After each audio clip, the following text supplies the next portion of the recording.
Every time she lied, a stranger lost a memory. After the first time it happened, Mara didn't realize anything had changed at all, which made it easier to pretend nothing had. The lie had been small, harmless even, the kind people told every day without thinking twice. She had smiled, nodded, and said she was fine when she was.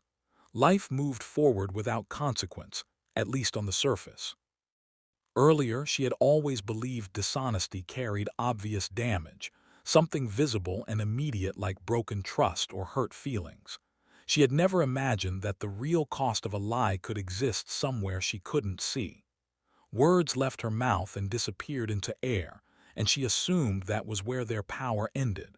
She was wrong. Meanwhile, across town, an elderly man stood in the middle of a grocery aisle, staring at a jar of pasta sauce with growing confusion. He knew he needed something, but the reason for being there slipped further away each second. The list in his pocket felt unfamiliar in his own handwriting. His daughter's name, once constant in his thoughts, faded like chalk in rain. Before Mara connected any of it, her life followed a predictable pattern of avoidance and quiet denial. She lied to coworkers about being busy so she wouldn't have to talk. She lied to her mother about visiting soon, knowing she wouldn't. She lied to herself most of all, insisting she was in control. During the following weeks, small news stories began surfacing online about sudden, unexplained memory lapses. Healthy people forgetting names, addresses, entire conversations with no medical explanation. Doctors blamed stress, sleep deprivation, digital overload. Mara scrolled past each article without much interest. Then the second lie happened on a rainy Thursday evening while she stood outside her apartment building. Her neighbor asked if she had seen his missing dog, and without thinking, she said no. The truth was she had noticed the animal earlier, shivering near the trash bins, but helping would have meant getting involved. As soon as the words left her mouth, Mara felt a strange pressure behind her eyes like a brief pulse of heat. It passed so quickly she blamed it on fatigue. She unlocked her door and stepped inside, leaving the conversation behind her. The moment dissolved into routine. Afterward, a college student at a bus stop miles away blinked in confusion as a memory vanished mid-thought. He had been rehearsing how to tell someone he loved them, the sentence clear and steady in his mind. Suddenly, the person's name slipped away, replaced by blank space. Panic replaced certainty. While Mara continued her evening, unaware of the connection, something in the world shifted quietly. The balance between truth and consequence, once abstract, had begun keeping score. Each lie she told did not disappear, it traveled. And somewhere, someone paid. Meanwhile, Mara began noticing small gaps in conversations around her, pauses that felt heavier than normal silence. A coworker forgot the name of a project they had discussed all week, laughing it off as stress. Her sister repeated the same story twice in one phone call, unaware she had already told it. Mara felt a flicker of unease but buried it quickly. As days passed, the pattern tightened in ways she could no longer dismiss as coincidence. Each time she avoided the truth, calling in sick when she simply didn't want to go out, saying she had read an email she had ignored. Something inside her pulsed sharply behind her eyes. The sensation lasted only a second, but it left her disoriented. She started to dread the feeling. During a late-night walk home, she passed a young woman sitting on the curb, crying softly while scrolling through her phone.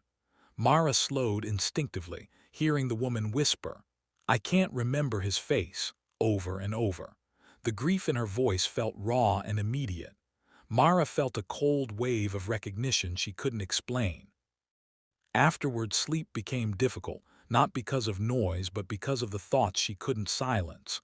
What if the articles weren't random? What if memory wasn't simply fading but being taken? The idea sounded irrational, yet it followed her like a shadow. Guilt began forming without a clear source. While brushing her teeth one morning, Mara looked at her reflection and tried to count how many lies she had told in the past month. The number rose quickly, higher than she expected, and each one felt heavier than it should have. She remembered the pulse behind her eyes every time. The connection felt close, just out of reach. Then the turning point came during a video call with her mother, who asked gently if Mara was happy living alone. The truthful answer hovered in her chest, fragile but real. Instead, she smiled and said everything was perfect, that she loved her job, her apartment, her life. The lie slid out smoothly. As soon as the familiar pressure hit her head, Mara gasped and grabbed the edge of the desk. The sensation was stronger this time, lingering like an echo instead of fading. Her vision blurred for a split second before clearing. Across the city, a little boy looked at his father and no longer recognized him. After the call ended, Mara sat in stunned silence, her heart racing as though she had witnessed something terrible firsthand. She did not see the child or hear the confusion, but she felt the loss ripple outward. It was no longer abstract. It was happening. Meanwhile, a realization formed slowly but solidly inside her mind, heavier than denial could carry. Every lie she told created an imbalance, and the cost appeared elsewhere in the world as stolen memory. Truth, she understood now, held weight, and falsehood shifted that weight onto someone else. She had been redistributing reality itself. Before panic could swallow her, Mara made a decision that felt both terrifying and necessary. If lies caused damage, then truth had to be the only way to stop it. The idea sounded simple, but she knew honesty would demand more from her than comfort ever had. Avoidance had always been easier. During her commute to work, she practiced telling the truth in small, uncomfortable ways. When a coworker asked how she was, she admitted she was exhausted and overwhelmed. When her boss asked about a missed deadline, she said she had procrastinated instead of blaming technology. Each confession felt like stepping into cold water. Then something strange happened that afternoon, something subtle but undeniable. The pressure behind her eyes did not return, even when conversations grew awkward. The world around her felt slightly steadier, as if a constant background tension had eased. She exhaled without realizing she had been holding her breath. Afterward, news stories about sudden memory lapses slowed, replaced by quieter reports of recovery and improvement. Doctors called it spontaneous remission, a natural correction of unknown causes. Mara read the articles with shaking hands, understanding something they could not. Balance was returning. While the fear of slipping back remained, Mara carried a new awareness of how fragile truth truly was. Words were not empty sounds. They shaped the structure of reality in ways people never noticed. Each honest answer now felt like an act of repair. Each moment of truth protected someone she would never meet.